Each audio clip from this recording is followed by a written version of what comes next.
These hallowed grounds tell a tragic story.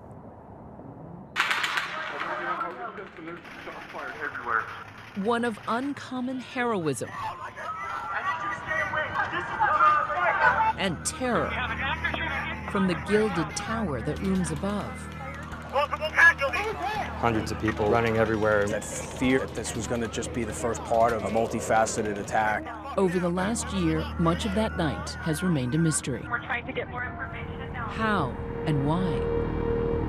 At first, all we knew was what we saw captured on cell phones. But after a 10-month-long investigation by law enforcement in coordination with MGM, using surveillance videos, body cameras, let's go. Radio traffic, Coming from upstairs, I see the shot coming from Mandalay Bay. and a 3D model, 32nd floor. we can now present one of the most comprehensive views of a mass shooting ever, exposing gaps in our system and showing the response moment by moment. Everybody's dead here, okay? October 1st, 2017, Mandalay Bay security officer Jesus Campos is on a routine security check, assigned to a room alarm on the 32nd floor. This was the last call of my night. You were heading home in your head. In my head, I was home free after this. He has no idea he's about to become an accidental hero on what would become one of the most horrific nights in American history. As shown in this rendering provided exclusively to ABC News by MGM, once on the 30th floor, he takes the stairs up to the 32nd, but finds the exit door jammed. So he walks up to the elevator and takes it back down. When did something seem off to you? When I noticed the metal L bracket that was secured, that hold the door secured. That bracket, strategically placed there by a man staying in the suite just a few feet away. I didn't know what was going on, just simply because that's not normal. I had to call our security dispatch. I was transferred to engineering dispatch. As he walks back into the hallway to check that room alarm, turns out a nanny a few doors down left their door ajar.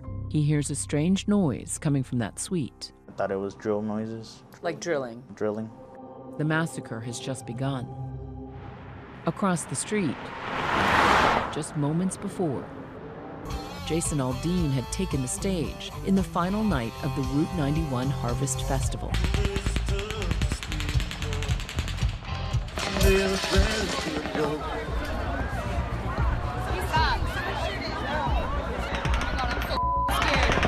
Bullets rain down on the 22,000 concertgoers packed into the open-air venue. That's just a firecracker. I know, but why would you do that? Confusion mixes with panic. There's people just running everywhere. Nobody knows where to go. In under a minute, over 100 rounds are fired into the crowd. Concertgoers flood 911. There's numerous reports coming in. We have 33 calls holding. It's an active shooter. It's fireworks! Some dispatchers met with chilling silence. Hello, 911. Hello, 911. As the shooter launches his attack, back on the 32nd floor, Campos, who is unarmed, continues walking down this hallway. He passes a room service cart that the shooter has rigged with surveillance cameras. It's either that or the sound of the stairwell door closing that alerts the shooter. He fires through the door and at Campos. I was struck and I went to get cover. I had to take a moment to realize what was going on. Suddenly you're under fire. Yes, I went to go lift up my pant leg and I saw the blood coming down. Campos takes cover in this doorway alcove. There's about a 2 feet indent. It's enough to lean back and stay back. 312. He radios for help. Hey, there's shots fired in 32135. The shooter turns back to the concertgoers below and fires over 250 more rounds in the next 4 minutes.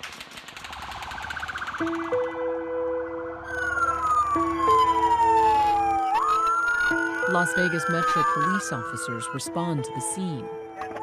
Control, misadvising there are people down on stage left. We have multiple casualties. CSW is in the medical tent. Multiple casualties. Control, be advised. Shots are coming forward. Coming from stage. Here, cover. No, come here. Hey, get behind cover. But they too come under attack.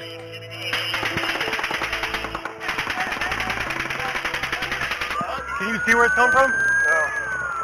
The officers are pinned down by automatic gunfire. Officer Brady Cook is shot. The moment captured on another officer's body camera. We're going down! Go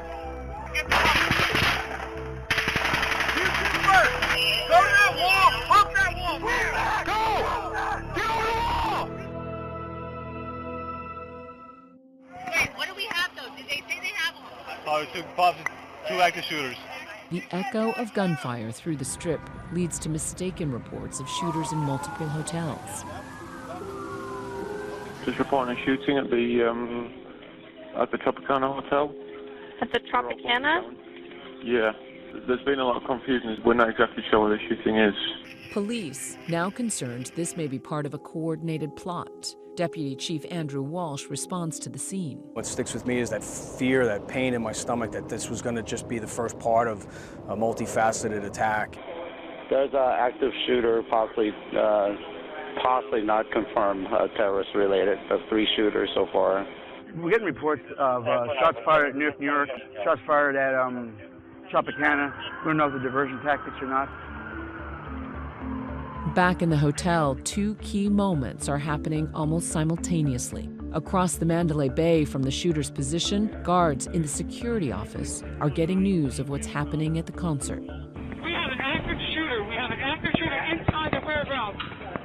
Watch as the officers head out and across the casino floor towards an exit door, thinking the threat is outside.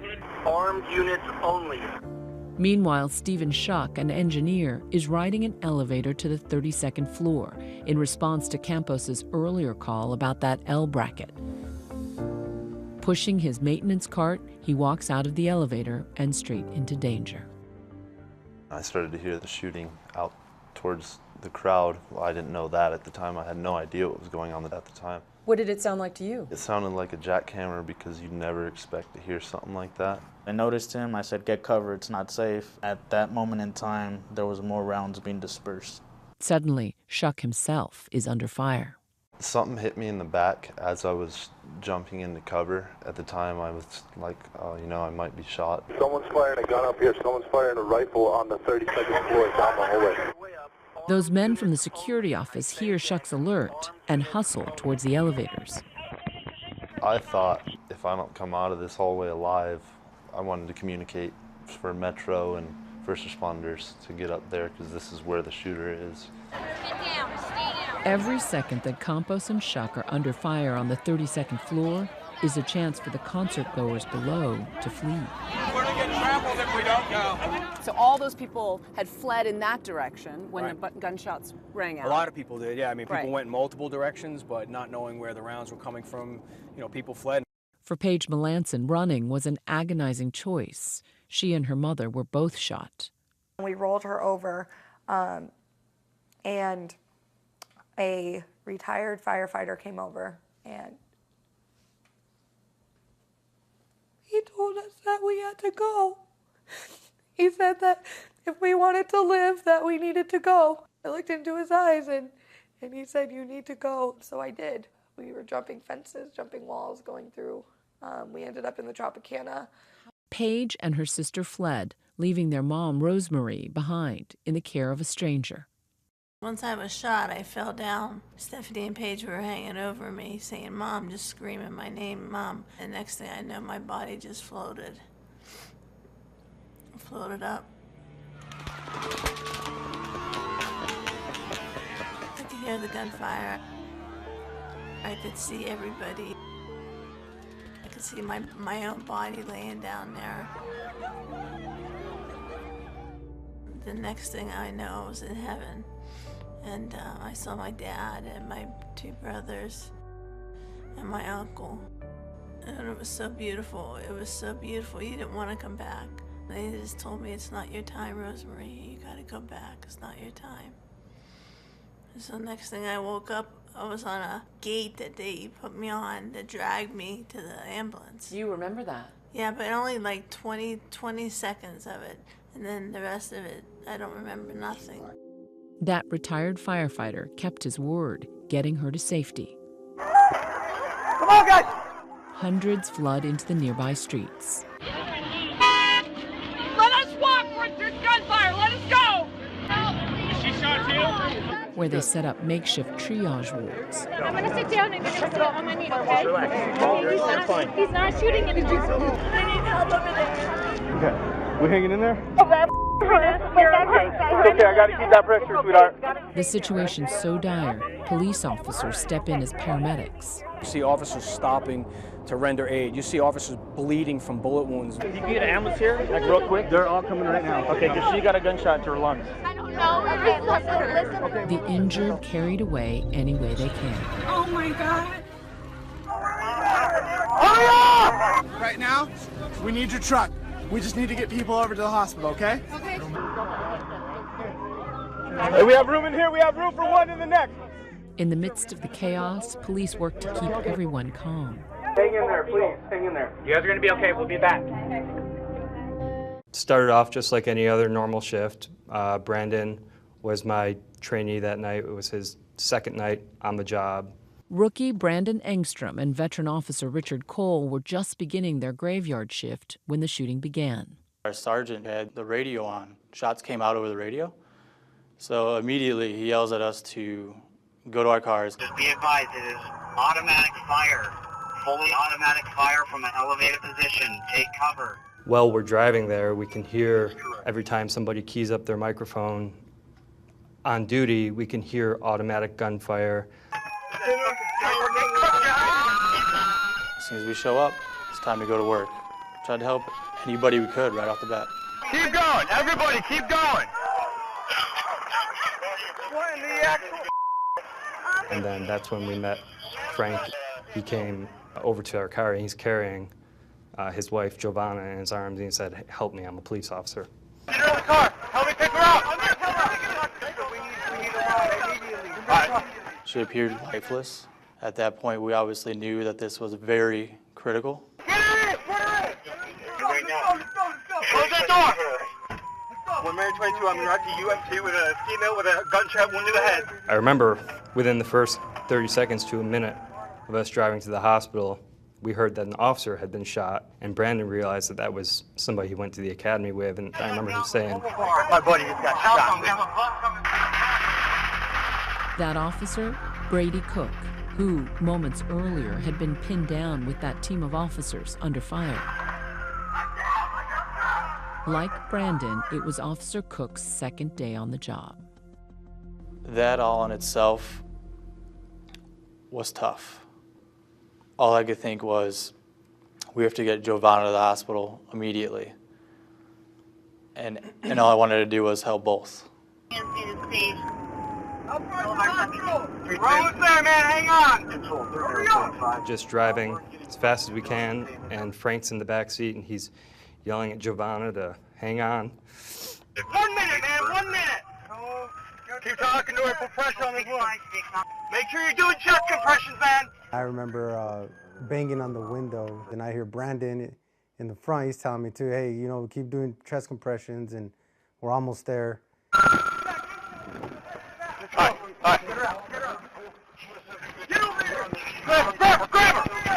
Brandon and I carried Giovanna into the hospital. Follow me. At this point, she had blood. She was bleeding everywhere. Like, her entire body was covered in blood.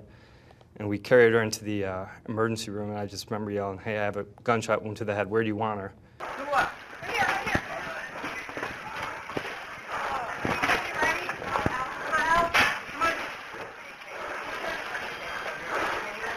We set her down, and that was like the first moment that you had a chance to take a breath. And I looked down, and I'm covered in blood. I looked at Brandon. He said, "What are we doing?"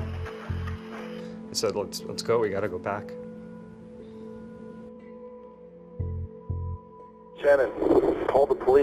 firing a gun up here. Someone's firing a rifle on the 32nd floor down the hallway. Control units responding to 32. Inside the Mandalay Bay, Stephen Schuck, the engineer pinned down on the 32nd floor with security guard Jesus Campos, have alerted authorities to the shooter's location. Watch for weapons of the people coming out. We're slowing the top right now. Police spread out, sweeping through the hotel, looking for other threats. You got two behind you already. Metro Police, you're in here, sound off! Waking stunned guests in the process. Sir, are you hurt? Clearing rooms, floor by floor. Break. Metro Police, put your hands up! There's an active shooter in the hotel, okay? Stay locked in your room, thank you. Yeah, 1,400 people. 10 minutes have passed since the first gunshots. By this point, the shooter has gone quiet.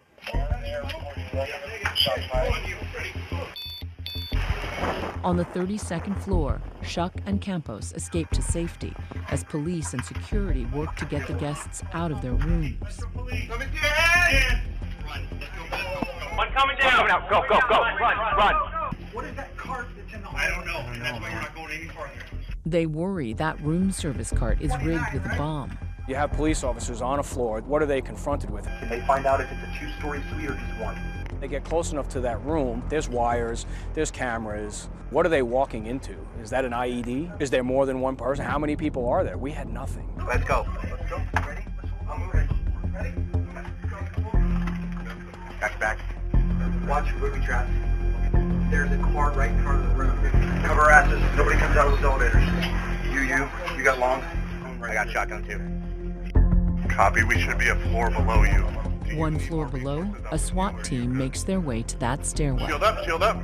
You guys are doing a phenomenal job, by the way. Beers are on me later. Metro! Right next to the shooter's room, they game out how to make entry.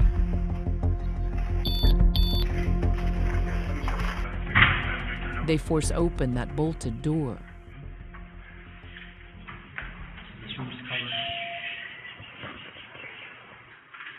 Kill the light, concealing their position, and rig the door to the suite with an explosive strip.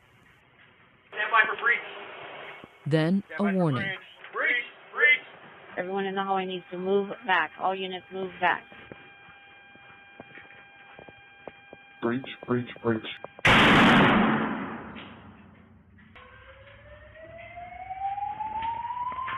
Okay, cover on that. In with you.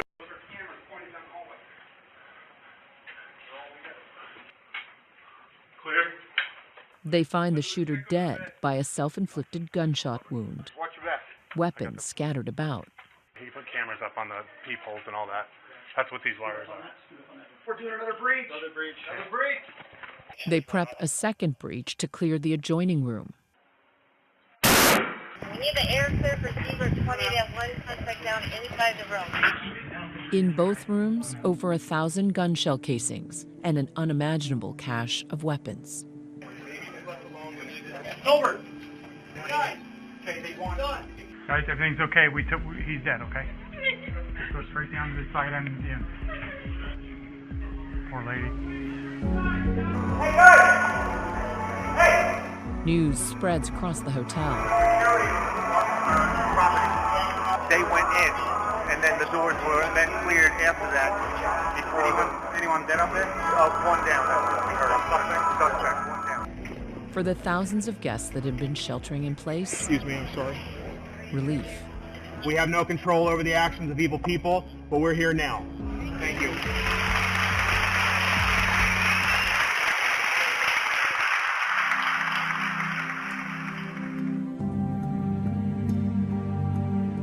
A devastating national tragedy in Las Vegas, claiming 58 lives and leaving hundreds injured. As a nation, it's as if we've grown desensitized to the horror of mass shootings. But the Las Vegas massacre seemed different. The deadliest mass shooting in American history. The shooter from his perch high up and far away, exposing the fact that nowhere is too far or too secure for a bullet's reach. For days, the festival grounds remain frozen in those moments of terror.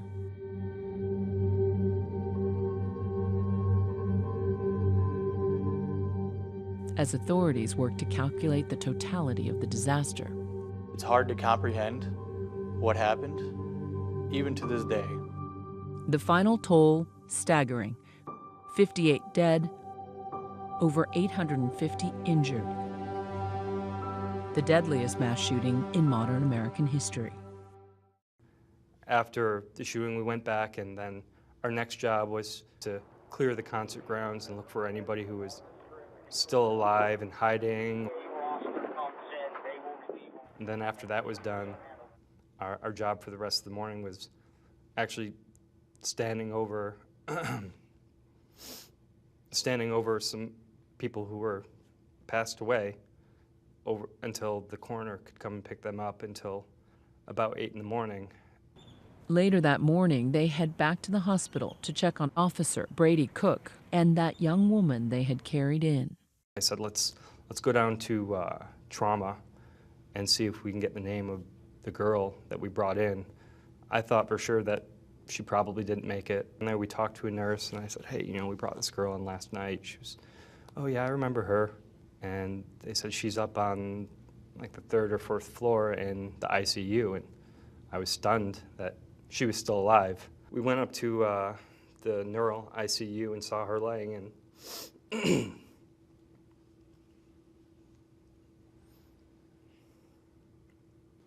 Going to the hospital and learning that she's actually still alive was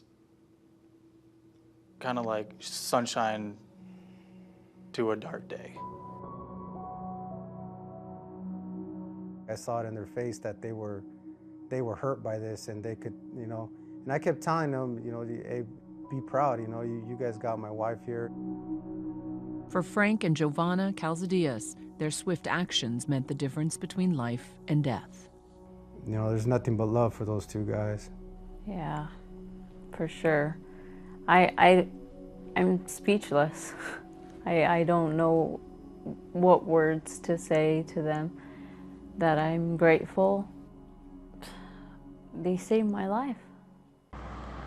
In the days after the attack, the dark portrait of the man at the center of the massacre came into focus. The shooter, 64-year-old Stephen Paddock, a retired accountant and real estate investor, at one point a net worth of just over $2 million. But the scale and scope of what he did and how he did it remained a mystery. September 25th, 2017, security camera footage captures Paddock arriving at the Mandalay Bay Resort and Casino 6 days before the attack. He's a high roller, a regular at the hotel. He was a very typical guest. He was, in our estimation, the lowest risk type of individual. No alarm bells going off. Paddock checks into a suite on the 32nd floor, and he's given the VIP treatment, allowed to bring his luggage up through a service elevator. He just looks like a middle-aged guy with a lot of luggage going up to a room. In the Mandalay Bay, a sprawling metropolis of restaurants, nightclubs, and over 100,000 square feet of gambling, he is only one man in a sea of thousands. Over the course of the next 6 days, under the ever-watchful eyes above, Paddock moves about the hotel, where he's known to gamble tens of thousands of dollars at a time. He can be seen playing the slots, making a purchase at the resort shop, and leisurely walking around. He preferred to play video poker machines. He would stay at that for hours on end. And spend the nights here? Yes. Literally through the night? Over the course of his stay, he makes several trips to his house in Mesquite, Nevada, and brings in case after case after case of luggage. 21 suitcases in all, full of guns and ammunition. 4 days into his stay, he checks into an adjoining room on the 32nd floor, using the name of his girlfriend.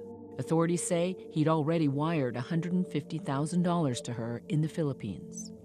Finally, the investigation shows on October 1st, he orders room service and rigged those surveillance cameras before he brings in a final batch of suitcases and locks himself in his room. This will be the last known footage of Stephen Paddock alive. Since the night of October 1st, the story of what happened in this hallway on the 32nd floor has only been talked about, never seen, until now. Jesus was coming here to check this door, which had been left ajar by a nanny who wanted to check on the kids across the hall. Chunks of wall are missing because it's been taken out as evidence because shrapnel and bullets were flying down this hallway, shot from all the way in the other end. And as we get closer to where the shooter was hiding out, you can see more of the debris, more of the drywall, more of the soot. Behind this door, investigators would find 24 weapons, ranging from AR-15s with bump stocks to AR-10s with armor-piercing bullets, which are legal to buy but illegal to sell. He fired more than 1,000 rounds in 10 minutes, but he still had over 5,000 rounds of live ammunition. A person in our country can go out and buy that many weapons and not break the law until one of those kills a human being is a challenge for law enforcement. A lot of people looked at the arsenal and said, how could a man bring that much of an arsenal into a hotel? My first response to that is there are thousands of people walking through the front door, our back door, from the parking garage with luggage. We greet and welcome, and our first priority is to say, welcome. We're glad you're here. That's our first responsibility. Once I saw the arsenal that was up there, it's sickening. Since the attack, the Mandalay Bay has implemented new security measures. There are clearly random checks going on. How are dogs being used? Well, I think typically as a canine program to basically screen for things that we are concerned about. And authorities say casinos are now monitoring their visitors more closely. The casino industry is a fantastic partner for our town. The changes they've made with room checks and with who they're allowing to have rooms that overlook outdoor venues, both on the Strip and in downtown, they've been great partners for us. But now, more than a year later, we still don't know the answer to the big question: why? What do you know definitively about his motive? Yeah, nothing. Other places have had mass casualty incidents where the shooters and gunmen have left behind manifestos. In this case, we just don't have that. The shooter may have taken his motive to the grave, but MGM says the massacre was still clearly an act of terrorism that the company argues they're not legally responsible for. Last summer, they made the controversial decision to sue over 1,000 victims of the Las Vegas attack. Citing a law passed after 9/11, MGM has gone to court arguing they are not financially liable because the security company they hired for the concert was federally certified against terrorist attacks. Survivors of the Las Vegas massacre now speaking out after they're now being sued by the owner of the Mandalay Bay Hotel.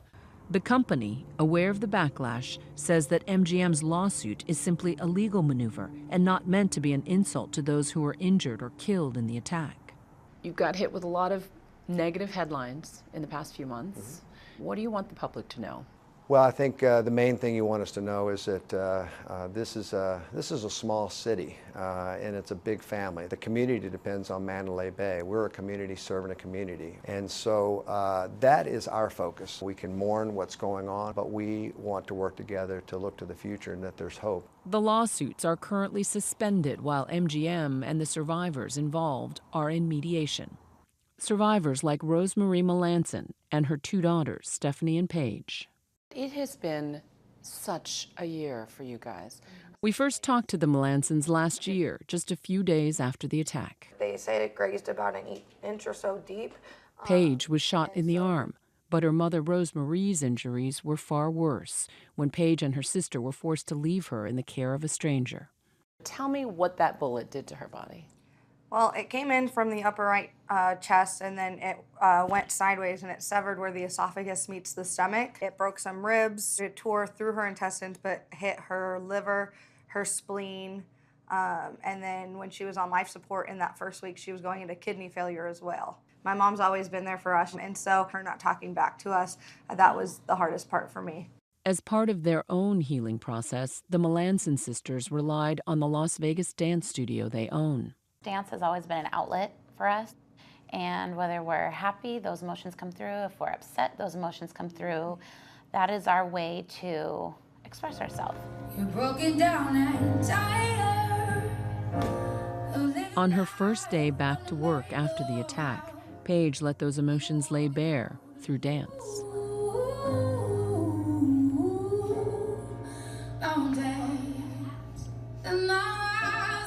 I chose the song Rise Up.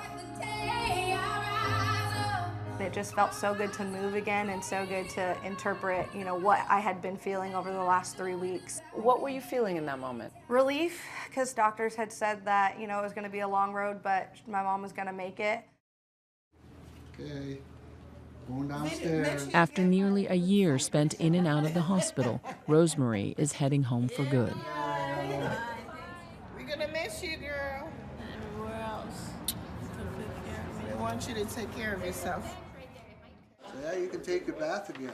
But the road to full recovery for Rosemarie will be a long one. Just last month, the Department of Justice allocated close to $17 million to assist those affected by the shooting, money that could help families like the Melansons. What did you learn about your wife through all this?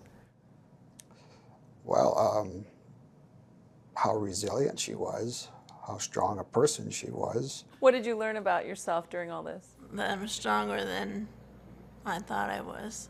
And what have you learned about your family? That they're stronger than what I gave them credit for. And it seems everywhere you look, 1 year on, signs of that strength throughout the community. The city of Las Vegas came together almost as one big family. And they're still supporting each other despite the tragic event that happened. People still walk down the street, especially tourists on the Strip. They see us and they thank us for everything we do. All the first responders, paramedics, EMTs, for responding so fast. And also the people on the ground that were getting injured people into their vehicles and taking them to the hospital. I just thought that those, to me, are just my heroes, You saved countless lives down below. What goes through your mind when you think that? Just doing my job. I did it to the best of my ability, and then some. These two unlikely heroes, now back to work, carrying with them one solemn vow. I feel like I got a second chance, and 58 people didn't, and I need to live a good life to honor them.